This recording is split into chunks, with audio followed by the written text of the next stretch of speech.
troubled waters, the U.S. sounds the alarm on China's land reclamation projects in the disputed South China Sea. There are growing fears that Beijing's island building project is for military purposes and could destabilize the region. So, should this be cause for concern? This is Inside Story.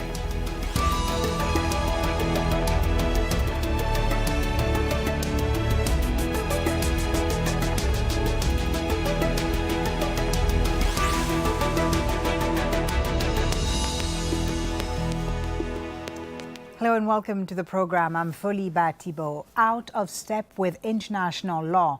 That's how the U.S. describes China's latest actions in the South China Sea. Speaking at the Asia-Pacific Security Summit, the U.S. Defense Secretary voiced deep concerns about the scale of Beijing's island building in the disputed territory.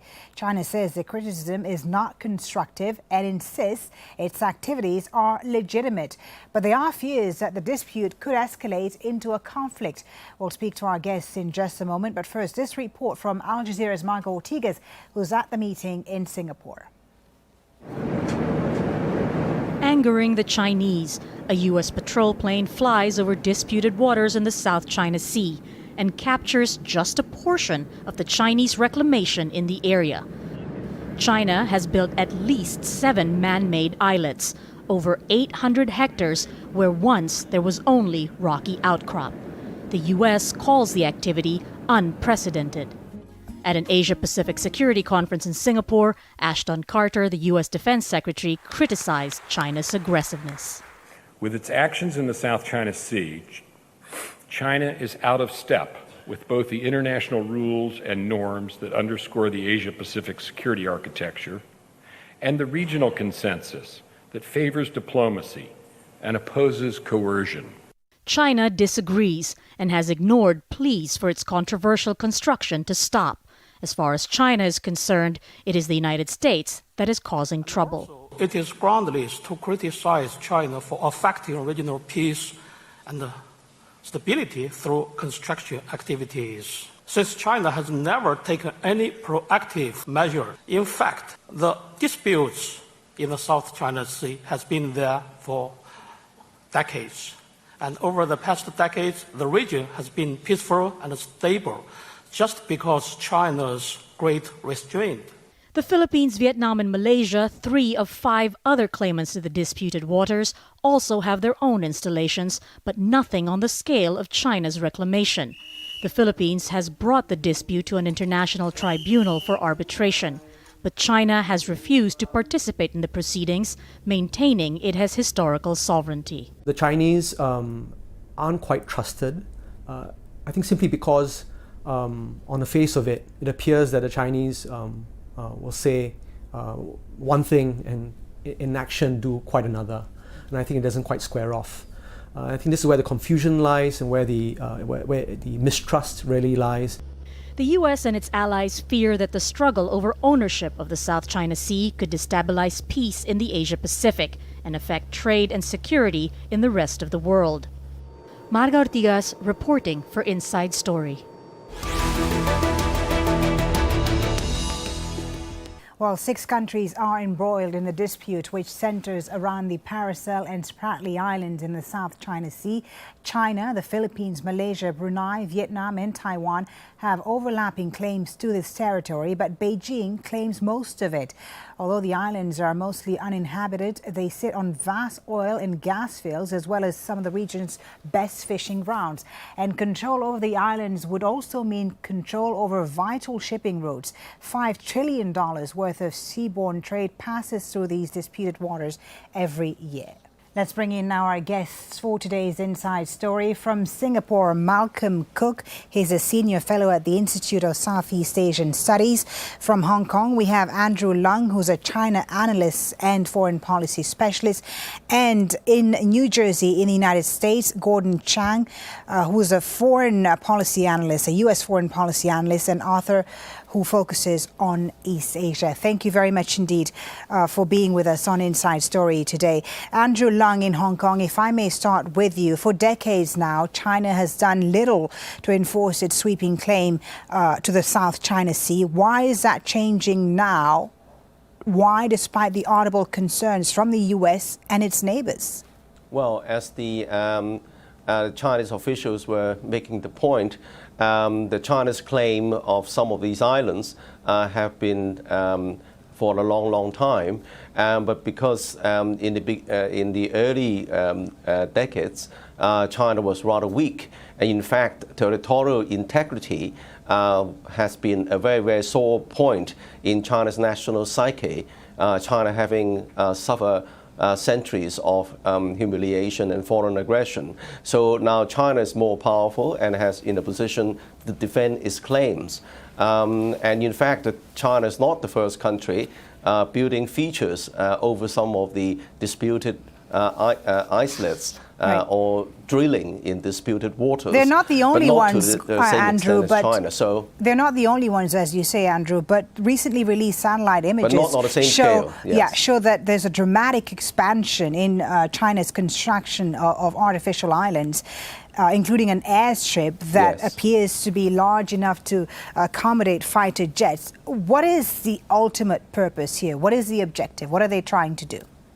Well, I think China is trying to strengthen its claims, bearing in mind, of course, China is not a major maritime power, as in the case of the United States. And when China is in a position to do so, China would like to, of course, want to strengthen its claims. But also, the South China Sea, of course, is a very important conduit of the trade and also importation of oil and natural resources, which is, of course, China's lifeblood. So that, of course, all these island chains, as it were, are part of China's security architecture. So naturally, China wants to build sort of larger sites, possibly for military planes. But also China has made clear that there's also, these constructions will include lighthouses and also search and rescue facilities, which could be made available to other countries, including the United States. Okay. But the most important point is that these constructions, are they threatening civilian navigation? And obviously not yet. Okay, Malcolm Cook in Singapore, is China in the right over their claims to these islands? Is their reclamation legal? The legal status of the different islands and rocks in the South China Sea isn't clear at all and has never been ruled on. But as your report noted, the Philippines has tried to get a ruling that may come out next year in an international tribunal, and China has refused to recognize the jurisdiction. And China also probably would refuse to take these territorial disputes to the International Court of Justice. So at the moment, the Chinese position is not to let international law make a judgment on the sovereignty. There's probably one other point. Many of the islands that China is building are based upon features that are underwater at high tide. Natural features underwater at high tide, even if you have sovereignty over them, you cannot claim territorial waters for them. All you can claim is a 500-meter safety zone. So the recent calls by the Chinese Navy for the U.S. flights not to interfere into what they claim were Chinese territorial waters is probably not legal. Okay, so legally they're not in the right. Gordon Chang in New Jersey. Every year, of course, U.S.-China tensions take center stage at the Shangri-La Dialogue in Singapore this year. But just how much concern is there right now in the U.S. about the Chinese activities in the South China Sea? Do they feel that a red line has been crossed? Well, I think there is a feeling that a red line has been crossed, because when that P-8 Poseidon reconnaissance craft approached Fiery Cross Reef in the Spratly Islands, the Chinese referred to a military alert zone that they had established, which looks like an air defense identification zone in international waters. They told the Poseidon to go away. That clearly is an infringement on freedom of navigation. And as we just heard, China is claiming a territorial band of waters 12 nautical miles from these features, which was not permitted under the UN Convention on the Law of Sea or customary international law. You know, the United States has always defended the global commons, And so when China infringes on that, there certainly is a red line that people think China has crossed. As you know, Gordon, the Chinese say that this dispute has existed now for decades and that they've always shown restraint. That is the Americans who are instead engaging in provocation right now with these surveillance flights that you mentioned. Well, these surveillance flights are in international airspace. The United States has shown restraint. We did not do anything when China seized Scarborough Shoal from the Philippines in early 2012. And we have not done a number of things to defend freedom of navigation. Now there is concern in Washington and in other capitals, not only in the region but around the world. And that is why this is coming to a head at this particular time, because China's made it clear that it is going to infringe on the right to travel on international water and airspace. So I think restraint in the past has shown the Chinese there is no cost to further provocation. And so they've been more provocative. And now at some point, I think that countries around the world have said enough is enough. Andrew Leung in Hong Kong, you've just heard what Gordon said there. A lot of countries expressing concern. Is China hearing any of this? Are they open to a dialogue over this issue? No, I think China's well aware of all these concerns, and of course, it's, through diplomatic channels, has also been talking to a number of them. But I think that there is no way that China would give up her claims. In fact, there are other claimants equally not giving up theirs as well. But I think the situation needs to be managed very, very carefully. Neither China nor, of course, the United States or any countries in the region want to have an military confrontation, because once something happens, it's very difficult to control. So I think that the idea is to how to manage the situation. But to avoid unnecessary and unwanted misunderstanding or miscalculations. And then the posturing on both sides, there is a danger of the so-called security dilemma, which can spiral out of control. So I think it's quite helpful. For example, recently China said, well, they are also building lighthouses and search and rescue facilities, and these could be made available to other countries. Mm-hmm. But I think another possibility is to consider the possibility of joint development and joint management of resources. I think that China at some point did mention this idea. I think that needs to be further pursued. Sure. But of course, the more dialogue and more sort of open negotiations would be useful as well. When you say more dialogue and China is not interested in confrontation, but nonetheless, I mean, the Communist Party reclassified the South China Sea as a core national interest, and this was back in 2012. If this is a core national interest, it means that China perhaps is prepared to fight for it, is it not? Well, naturally, the South China Sea, as I was saying in the beginning, is of vital interest to China. Don't forget, apart from territorial claims, a large part of the shipping passes through the South China Sea, particularly through the choke points in the Malacca Strait, for example, which is controlled by an American 7th Fleet. So, and then shipping carries the not only trade, but the oil and resources, which is China's economic lifeblood. So that threatens the very stability of China. So naturally, there's a core interest, but that doesn't mean that China would necessarily threaten civilian navigation in the South China Sea. But of course, China is also trying to develop relations with its neighbors. And then for example, before the introduction of the Asian pivot, the whole South China Sea, I mean, there was no, the only disputes like this only happened during the past 10 years or so. Okay. I think that when China's becoming more and more influential in the region. Let's bring in Malcolm now in Singapore. Malcolm, Andrew there says that China is not looking for a confrontation, that it's interested in developing relations with its neighbors. Do you agree with that? Do the facts on the ground support this? Recently, the Chinese Ministry of Foreign Affairs made the points that Andrew did and then called the Philippines a small state and argued that small states like the Philippines shouldn't persistently provoke large states, even though the Philippines was simply repeating their long-standing sovereign claims in the South China Sea through diplomatic and legal means, not through military means.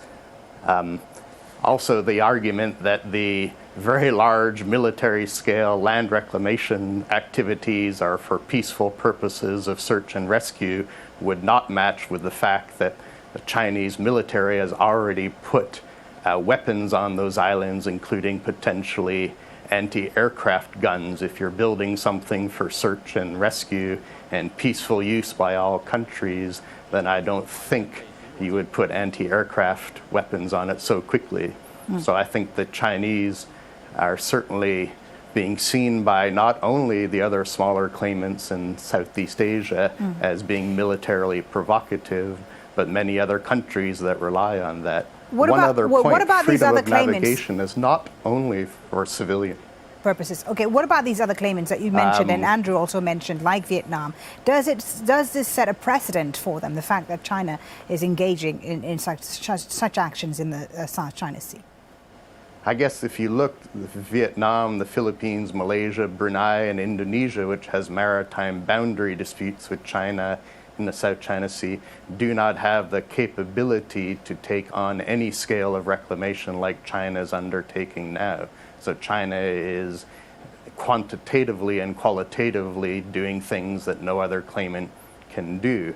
And I certainly think the Philippines would disagree with the argument that the Chinese have only started to up the pressure after the U.S. announced the rebalance. They might go back to 1995, and the Vietnamese might go back to 1988, where they lost 62 naval officers in a military conflict with China in disputed waters. Gordon Chang in New Jersey, we know what's at stake for China and its neighboring countries, but what about the U.S.? What is at stake for them, and how would a dispute in this region affect the U.S., not just economically, but also politically? For the United States, if there's been any consistent foreign policy over the course of 2 centuries, it has been the defense of freedom of navigation.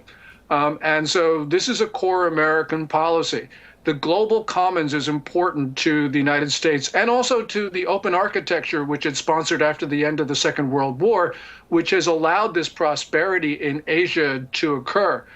So this is where the United States has an interest. Of course, it doesn't have an interest in any rock or reef. We don't have territorial claims. But the problem is, if you allow China to close off 80% of the South China Sea, then other countries will do so in other waters, and we will have a very different international system, one that is not open and one that is very different from the way it is today.